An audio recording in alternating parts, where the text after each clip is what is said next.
oración de cada mañana consiste en ir aprendiendo a caminar con Jesús, a convivir con Él, a romper también con nuestros prejuicios religiosos ante la novedad del reino presentado por Jesús. La conversión de nuestra vida se da en ese encuentro personal con Jesús de cada día, ese vivir de su palabra, ese ir rompiendo con toda forma de egoísmo que impide la fraternidad. Considerar a Jesús como único Señor de mi vida, que me salva en cada momento, en cada situación, en cada circunstancia, porque es Él como el esposo al que le debo todo el ser. Escuchemos el texto del Evangelio propuesto para esta mañana de sábado, tomado del capítulo 9 de Mateo, versículos del 14 al 17. En aquel tiempo se acercaron los discípulos de Juan a Jesús preguntándole: ¿por qué nosotros y los fariseos ayunamos a menudo y en cambio tus discípulos no ayunan? Jesús les dijo: ¿es que pueden guardar luto los invitados a la boda mientras el novio está con ellos? Llegará un día en que se lleven al novio y entonces ayunarán. Nadie echa un remiendo de paño sin remojar a un manto pasado, porque la pieza tira del manto y deja un roto peor. Tampoco se echa vino nuevo en odres viejos, porque revientan los odres. Se derrama el vino y los odres se estropean. El vino nuevo se echa en odres nuevos, y así las dos cosas se conservan.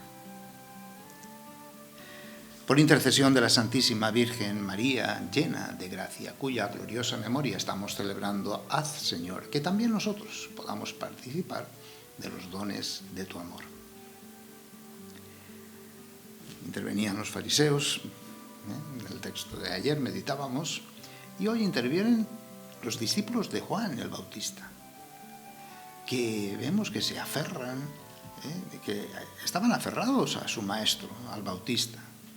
Pero hoy pues manifiestan y demuestran no haber entendido absolutamente nada de las palabras de Juan, ni de lo que había significado su bautismo. Es más, con la frase: ¿por qué nosotros y los fariseos ayunamos muchas veces, mientras que tus discípulos no ayunan? Es decir, se unen a los fariseos.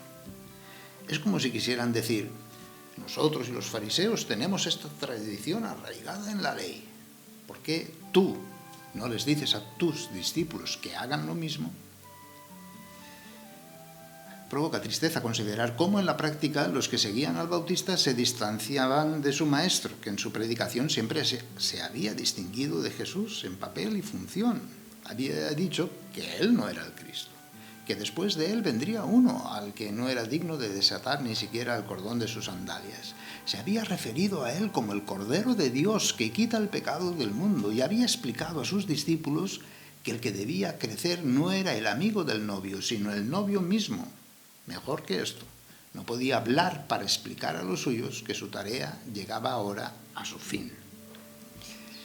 El deseo de sus discípulos de permanecer fieles a Juan denotaba entonces que no solo no habían comprendido la diferencia entre los dos enviados de Dios, sino que permanecían anclados en viejas ideas preconcebidas. No se habían dado cuenta del hecho de que Juan era y sería el último de los profetas. La ley duró hasta Juan, el puente entre las dos dispensaciones, de la ley y de la gracia. Ahora que Jesús había empezado a predicar demostrando que era Él quien revelaría al Padre, eran sus palabras las que los hombres debían escuchar y conocer y poner en práctica. Era a Él a quien debían seguir. Por eso los discípulos del Bautista, al ver aquel abundante banquete, se escandalizaron, considerando el ayuno meritorio ante Dios y las acciones de los discípulos de Jesús contrarias a su postura. El ayuno no lo encontramos clara y absolutamente ordenado en la ley. La ley no dice esto se debe, pero lo vemos por primera vez como una forma externa de penitencia en el caso de Moisés, que ante los pecados del pueblo estuvo sin comer ni beber durante cierto tiempo. Fue con el paso del tiempo cuando el ayuno cobró valor como práctica de penitencia, y sobre todo con la intención de mortificar los apetitos de la carne, concentrándose en el espíritu que podía dominar la carne. Sabemos que Jesús ayunaba a menudo, claro, y que no lo prohibía, pero en nuestro texto de hoy nos encontramos con una realidad diferente a esto. Se trataba de una abstinencia tradicional de la que al menos los fariseos abusaban, haciéndola pasar por un medio de justificarse delante de Dios. Jesús comentaba esa actitud de los fariseos diciendo: y cuando ayunéis, no os pongáis melancólicos como los hipócritas, que adoptan un aire deshecho para mostrar a los demás que ayunan. En verdad os digo que ya han recibido su recompensa. En cambio, cuando ayunes, perfuma tu cabeza, enjuga tu rostro, para que la gente no vea que ayunas, sino solo el Padre, que está en lo secreto. Y el Padre que ve lo secreto te recompensará. Incluso tomando el ayuno aparte de lo que hemos leído, en este punto Jesús utiliza un término que los discípulos de Juan debían de conocer muy bien, porque ya habían oído del mismo Juan, el Bautista, respecto al novio. ¿Pueden los invitados a la boda estar de luto mientras el novio esté con ellos? Y hablando de su inminente muerte, añade: pero vendrán días en que el esposo le será quitado, y entonces ayunará. Juan no era el esposo, sino el amigo del esposo, que se alegra grandemente al escuchar su voz. El ayuno, entonces, emblema del luto, estaba allí fuera de lugar. Por eso Jesús se define a sí mismo como el esposo anunciado por el Bautista, y a los presentes en el banquete como los invitados a la boda. En este caso, aquellos publicanos, Mateo, a los que había predicado, ¿no?, invitándoles a participar, creyendo en él, en las bodas venideras, las que celebrarían cuando la Iglesia, esposa de Cristo, pudiera serle presentada completamente, con todos sus miembros. El esposo, sin embargo, se nos dice que será quitado, será arrebatado, término que expresa violencia, indica el dolor y el miedo que se apoderarán de los discípulos de él en la resurrección. Jesús confronta a sus oyentes con dos comparaciones, la de la tela y la de los odres. Hay una tela, término que en la Biblia se refiere siempre a una condición: justicia, perdón, pureza, venganza, alegría, alabanza.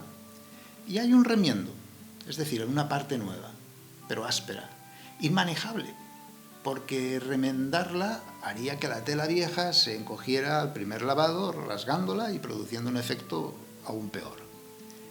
Y luego están los odres viejos, que ya debilitados y rígidos por la fermentación del vino anterior, reventarían ante la fuerza del nuevo. En el vino nuevo, pues está simbolizado el Evangelio, con su energía viva, espiritual. En los odres viejos, la dispensación ceremonial judía, la enseñanza de Jesús aquí es el poder del Evangelio. No puede limitarse a la observancia de la letra, sino que debe desarrollarse con el espíritu, porque está escrito que la primera mata, mientras que el espíritu vivifica. Mezclando las disposiciones y sus contenidos, ambas no podrían mantenerse juntas y se desfigurarían, se vaciarían, se destruirían, por mucho que no estén en antítesis la una con la otra. Un vestido es viejo, pero hay una tela nueva que solo tiene en común con aquel la composición del tejido. Los odres son viejos y han cumplido su función, ya han dado de sí. No son capaces de contener un vino nuevo. Jesús hace aquí este comentario amargo sobre los que, acostumbrados al sabor del vino viejo, no gustan del nuevo. Los fariseos y los discípulos de Juan están acostumbrados, apegados a sus viejas costumbres, doctrinas, tradiciones, y en ellas se consideraban seguros porque siempre se ha hecho así. Hoy todavía oímos decir esto. Así que habían heredado las tradiciones, Había rabinos que construían interpretaciones y teoremas sobre ellas. La ley ceremonial era una condición de vida en la que apoyarse, pero también en la que descansar en paz con su conciencia, convencidos de que estaban en lo cierto, de que había remedio para todo. Sin embargo, eran prisioneros de ella, no veían nada más allá y no querían nada nuevo. De modo que la doctrina de Jesús estaba mal vista, aunque fuera acompañada de signos del reino. Había llegado a ellos después de milenios de desierto, aunque alguna esperanza dada por profetas que con demasiada frecuencia no fueron escuchados. Sin embargo, había muchos samaritanos, paganos, que decían: nosotros mismos hemos oído y sabemos que este es verdaderamente el Salvador del mundo. Vino nuevo en odres nuevos. Contemplemos esta mañana de sábado a Jesús invitándonos a entrar en su reino, en esos cielos nuevos y en esa tierra nueva.